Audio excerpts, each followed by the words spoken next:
Meron akong mainit ng rice dito. Tapos, ito yung natto. Kanya-kanyang flavor yan. Saan may barbecue, kung ano-ano. Basta yung binili ko is plain lang. Yan yung laman ng natto.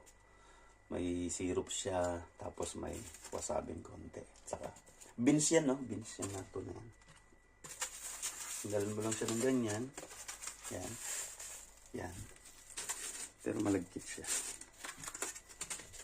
Yan. Tapos ihalo mo lang sa kanin.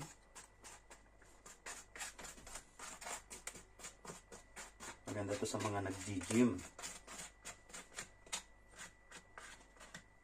Tsaka iwas cancer din daw po.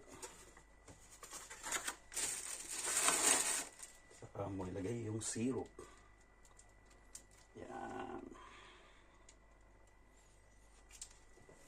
Saka yung